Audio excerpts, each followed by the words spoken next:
Hello, welcome to the task 1 of the digital learning design course, and what we're going to be doing here is exploring your own skills, the skill set of your learners and your organisation as far as digital literacy is concerned. Now digital literacy is the term given to the skill set and knowledge of the person with regards to digital technology. So it takes in a whole remit of different things, including internet, mobile devices, and technology in general. So what we need to have a look at first is where you are within the system, where you think you are within digital learning design, where you are within using internet and other resources. So just basically benchmarking where you're at now, and then we can really explore the journey forward. So the task in task 1, if you look at either handbook, whichever course you're doing, it says evaluate your own skill set in learning technology, evaluate your learners' digital literacy skills, and evaluate your organisation's current state of digital learning technology. And that's to sort of say, right, where are we now, get a picture and a context of where you're going with this course and your own development. Ultimately, the product we want to create is an action plan that gives some idea of where you're going to go.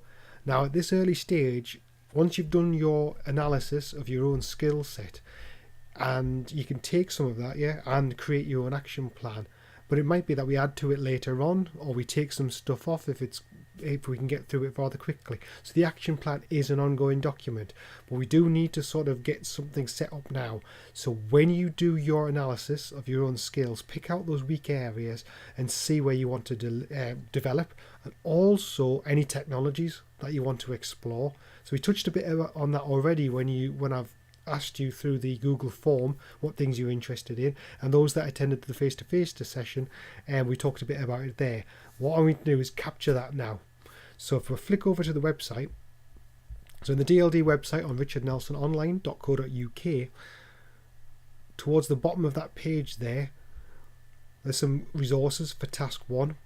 So in there we've got information of self-assessment of digital literacy, and this is JISC's array of tools that they've talked about over the years. Now, JISC are an organisation that support universities and colleges in development of technology, and they've captured loads of stuff over the years, so you can have a right good explore of the different things that they've looked at, and it is worth looking at what tools and frameworks they've used.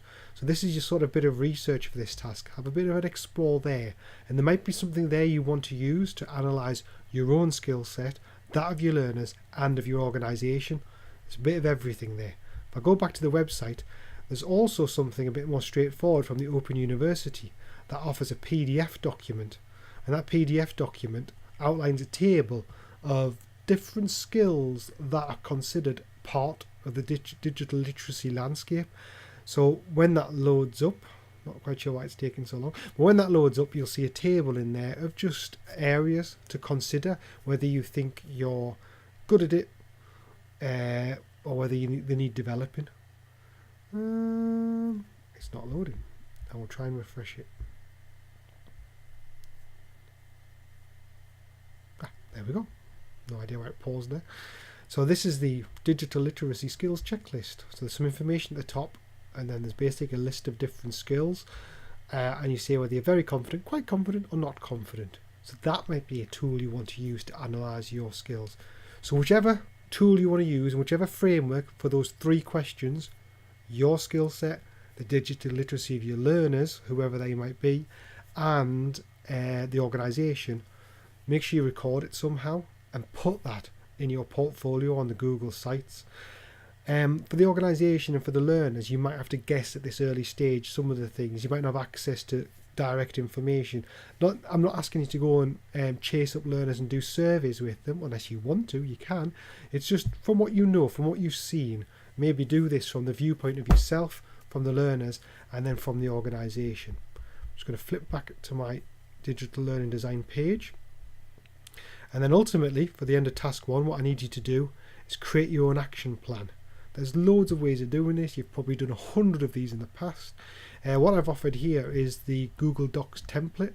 Because you've accessed Google, you're logged into Google, you've got an account on there to create the Google Sites, there's a template within Google Documents that allows you to create an action plan. It's already there for you. So if I click it now, it'll take me to the template. So it's just loading that up. When it loads up, you'll see I have all the sections on like an action plan would have, and fill that in the best of your ability. Now this is a read-only page. You can't really do any access to it just yet. What you've got to remember to do to turn it into your own action plan is to go File and then make a copy. And when you make a copy, it'll copy it into your Google Drive. So I'm just going to turn it into my action plan. Okay, that copies the document. It's now transferring the information or creating a replica within Google Drive.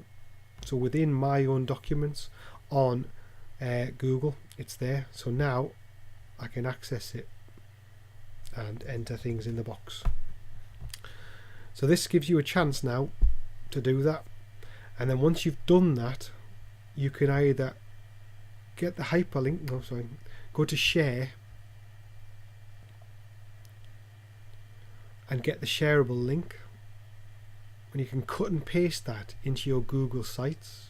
What you do is just highlight it as it is, copy it, and when you go to edit your Google site again, click in the pencil, click somewhere on the page and just paste it back in. So right click paste or Control V, unless you're using a Mac and it's that weird command button V.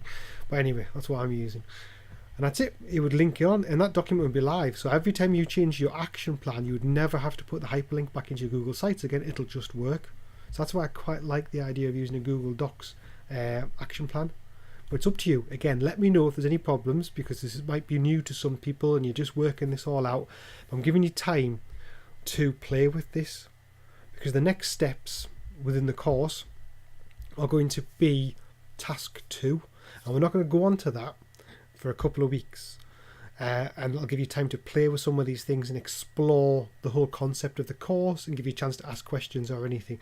So you can either email me, or if you want, Skype me or Google Hangout with me, because Google Hangout works really well. That might be something you want to try a bit later, and or call me. You've got all my details on the bottom of the email. Right, so you've got that. That's your task 1 to do. That's setting the scene now before we start exploring a bit further.